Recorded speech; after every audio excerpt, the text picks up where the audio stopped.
मंडळी, मागच्या आठवड्यात आपण हा विषय कव्हर केलेला होता की एखाद्या लांबच्या प्रवासाला जेव्हा आपण जातो त्याच्या अगोदर आपल्याला गाडी कशा पद्धतीने चेक करायची आहे जेणेकरून कुठलाही प्रॉब्लेम गाडीला येणार नाही प्रवासाच्या दरम्यान. पण आपल्याला जशी आपली गाडी महत्त्वाची आहे तशी आपली त्याच्याही पेक्षा कदाचित जास्त आपली बॉडी महत्त्वाची आहे, आपल्या सहप्रवाशांची. तर ह्या व्हिडिओमध्ये मी तुम्हाला अशा 10 गोष्टी सांगणार आहे की ज्या 10 गोष्टी जर तुम्ही लांबच्या प्रवासाला जाण्यापूर्वी आणि जाताना जर केल्यात तर तुम्ही आणि तुमचा कुटुंब, तुमचा परिवार कायम सुरक्षित राहील, सेफ राहील. आणि जर काही अडचण प्रवासामध्ये आलीच तर ती तुम्हाला व्यवस्थित पद्धतीने सॉल्व्ह करता येईल, कुठलाही मोठा प्रॉब्लेम त्याच्यातनं होणार नाही. तर आजच्या व्हिडिओमध्ये मी तुमचं खूप खूप स्वागत करतो.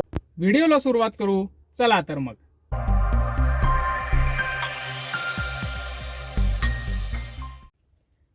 तर मंडळी, सर्वात पहिली गोष्ट आपल्याला जी करायची आहे, आपण जेव्हा फॅमिली बरोबर ट्रिपला जात असतो तेव्हा आपल्याला सगळं प्लॅनिंग जे आहे ते व्यवस्थित ठेवायचं आहे.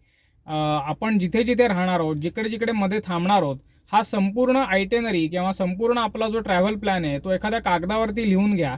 आणि ज्या ज्या हॉटेल्समध्ये तुम्ही जाणार आहात त्याची बुकिंग्स तुमच्याकडे प्रिंटआउटच्या स्वरूपात, हार्ड कॉपीच्या स्वरूपात आधीच घेऊन ठेवा.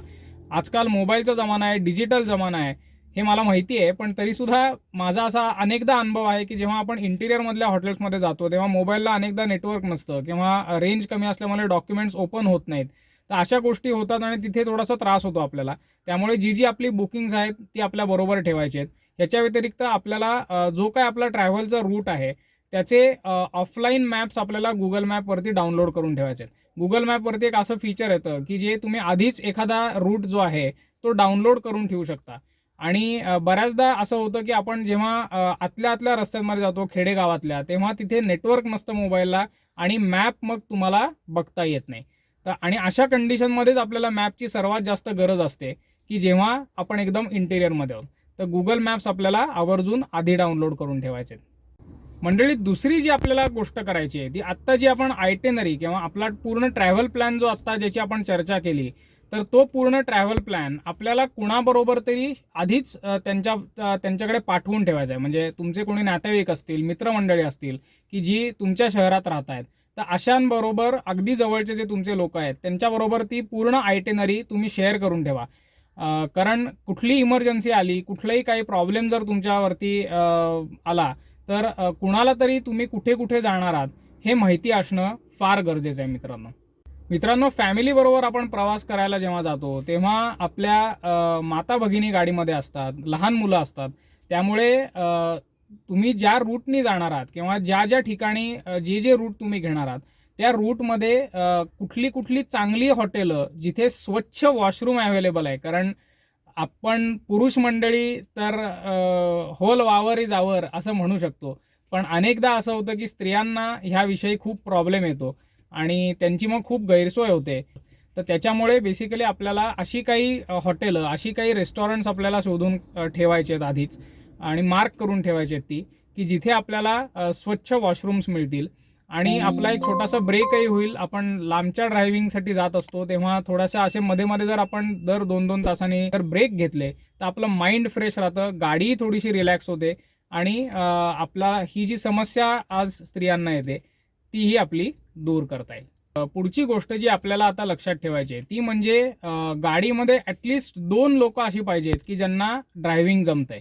म्हणजे एक तुमचा मेन ड्रायव्हर असू शकतो. तुम्ही खूपच जर लांबच्या प्रवासासाठी जात असाल, म्हणजे 8-10 दिवस तुमचा टोटल जर्नी जर साधारण 1000 किलोमीटरच्या आसपास किंवा त्याच्यावरती जाणार असेल तर 2 ड्रायव्हर तुम्हाला, तोडीचे 2 ड्रायव्हर तुम्हाला असलेच पाहिजेत की जे एक्सपर्ट आहेत ड्रायव्हिंगमध्ये.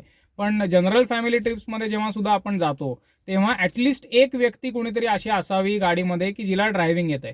मग अगदी ती एक्सपर्ट नसली तरी चालेल, पण मेन ड्रायव्हरवरती काही जर अडचण आली, एखादा काही दुखापत झाली किंवा त्याची तब्येत जर बिघडली तर इमर्जन्सी सिच्युएशनमध्ये तरी ॲटलिस्ट त्या दुसऱ्या व्यक्तीने गाडी चालवता त्यांना यायला पाहिजे.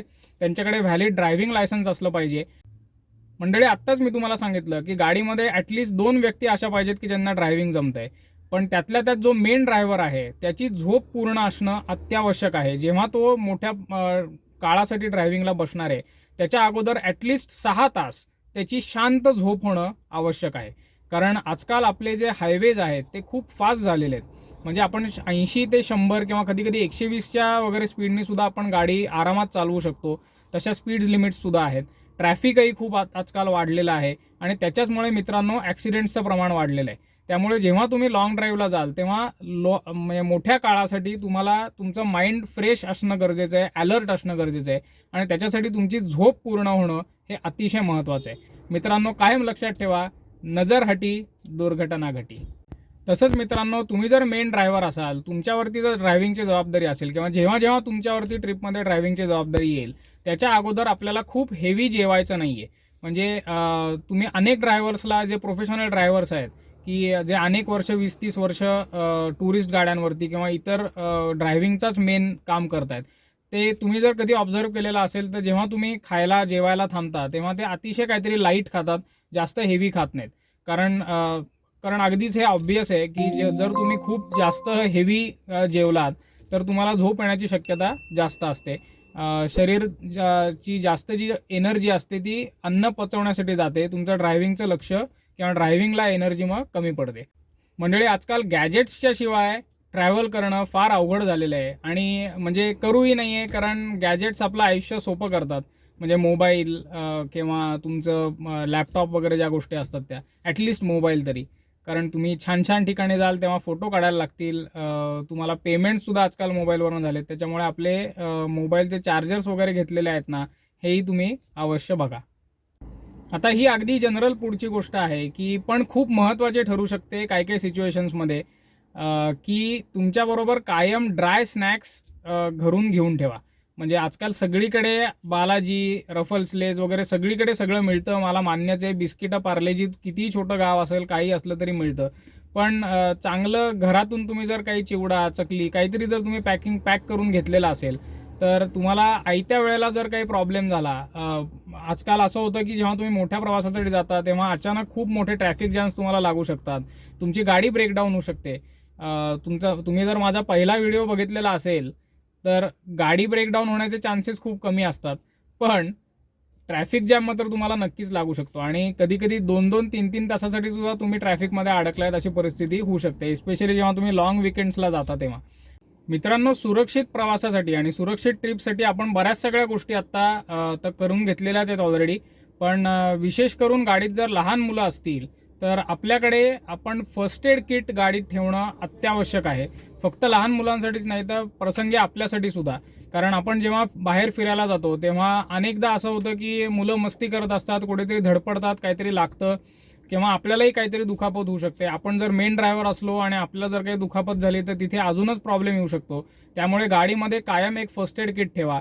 ही जी तुम्ही आत्ता लिस्ट सगळी बघताय ती तुम्ही अवश्य कॅरी करा बरोबर. बऱ्याचशा गाड्यांमध्ये ऑलरेडी मॅन्युफॅक्चरर्सकडनंच एक फर्स्ट एड किट आलेला असतो. तो तुमच्या फ्रंट ग्लो बॉक्स म्हणजे ड्रायव्हरच्या बाजूची सीटच्या जी असते त्याच्या समोर जो ड्रॉवर असतो त्याच्यात कधी कधी असतो किंवा मग तुमच्या डिकीमध्ये तो असतो. तर तसा असेल तर काही प्रश्नच नाही. त्याच्यामधल्या सगळ्या गोष्टींची एक्सपायरी डेट आपल्याला बघायची आहे, कारण गाडीबरोबर तो कधीतरी मिळालेला असतो. पण त्यातल्या ज्या गोष्टी सगळ्या बँडेजेस, स्पिरिट, बाकी काही क्रीम वगैरे काही असतील तर त्या एक्सपायर झालेल्या असू शकतात.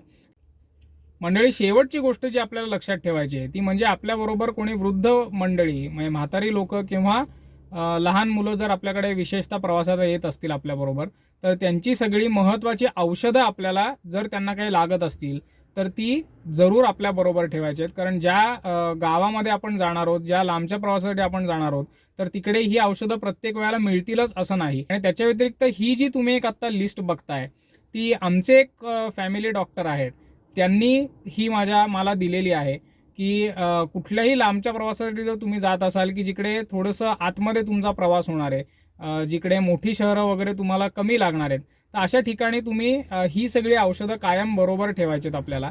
म्हणजे कोणी जर अगदी आजारी पडलंच तर जनरली ही सगळी औषधं आपल्याला उपयोगाला येतात. ॲटलिस्ट तोपर्यंत उपयोगाला येतात जोपर्यंत आपल्याला एखादा डॉक्टरकडे आपण जाऊ शकणार नाही. तर मंडळी, ह्या होत्या 10 अशा गोष्टी की ज्या तुम्ही जेव्हा फॅमिली बरोबर जाताय रोड ट्रिपसाठी तेव्हा तुम्हाला अवश्य करायच्या आहेत सुरक्षित प्रवासासाठी आणि कुठलीही इमर्जन्सी आली तर त्याच्यात तुम्हाला निभाव लागण्यासाठी. ह्या लिस्टच्या व्यतिरिक्त तुम्ही अजून काही जर करत असाल लांबच्या प्रवासासाठी जे माझ्याकडनं राहिलेलं असेल तर तुम्ही कॉमेंट्समध्ये खालती ते अवश्य सांगा. म्हणजे इतर लोक जी हा व्हिडिओ बघणार आहेत ती तुमची कॉमेंट वाचून ती खबरदारी घेऊ शकतील. मलाही त्याच्यातनं काहीतरी नवीन शिकायला मिळेल. व्हिडिओ आवडलेला असेल तर नक्की लाईक करा, खालती कॉमेंट करा आणि द राईट ड्राईव्ह मराठीच्या यूट्यूब चॅनलला अवश्य सबस्क्राईब करा. Kiran Abhyankar from the right drive Marathi signing off. धन्यवाद.